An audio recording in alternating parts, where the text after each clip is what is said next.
최근 원주에서 80대 여성이 일본 뇌염에 걸린 것으로 확인됐습니다. 일본 뇌염은 주로 모기에 물려 감염되기 때문에 각별히 주의해야 하는데요. 원주시 보건소 김기준 보건행정과장과 전화 연결해서 자세한 내용 들어보겠습니다. 과장님, 반갑습니다. 먼저 일본 뇌염 감염 경로에 대해서 알려주시죠. 일본 뇌염 바이러스를 가진 모기를 물렸을 경우에 극히 일부에서 이제 일본 뇌염이 발생합니다. 그 일본 뇌염의 매개 모기는 작은 빨간 집 모기입니다.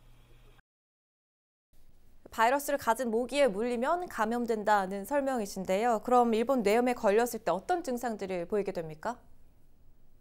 예, 일본 뇌염에 이제 물렸을 경우에 대부분은 이제 무증상이 대부분이고요. 일부에서는 이제 열이 이제 동반하기도 합니다. 드물게 이제 일본 뇌염으로 이제 진행하게 되는데요. 초기에 이제 고열, 두통, 복통 등이 이제 일어날 수 있고, 혹시라도 이제 좀 감염력이 강한 경우에 있을 경우에는 이제 의식 장애로 인해서 사망에 이를 수도 있습니다.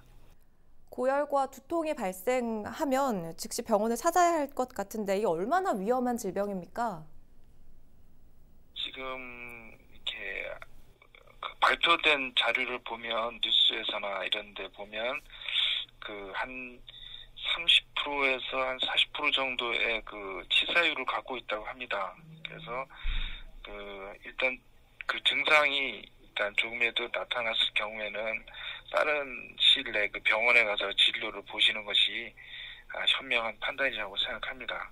치사율이 꽤 높은 질병이네요. 요즘 가을철 야외 활동하는 분들이 많이 계실 텐데 좀 주의가 필요할 것 같아요. 특히 좀 어떤 것들을 조심해야 할까요?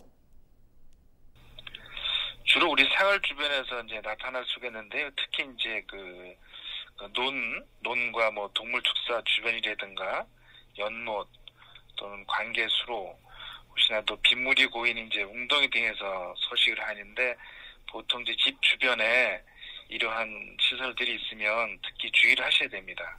일단은 그렇다면 모기에 물리지 않게끔 주의를 하는 게 가장 중요할 것 같은데 예방법을 마지막으로 설명해 주시죠. 예방할 수 있는 방법은 첫 번째는 모기에 물리지 않으시는 것이 제일 중요한데요. 우선은 이제 그 예방 접종을 실시할 수도 있고요. 이제 모기에 물리지 않도록 이제 생활을 그렇게 하셔야 되는데 소아 같은 경우는 이제 권장 시기에 맞춰서 예방 접종을 하면 되고요. 모기 노출에 따른 감염이 높은 그 성인도 이제 노인분들 같은 경우에도 접종을 이제 권장하고 있습니다.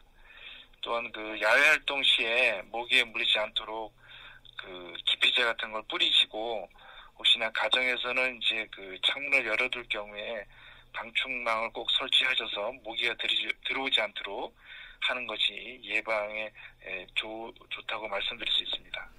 네, 잘 알겠습니다. 도움 말씀 여기까지 듣겠습니다. 원주시 보건소 김기준 보건행정과장이었습니다.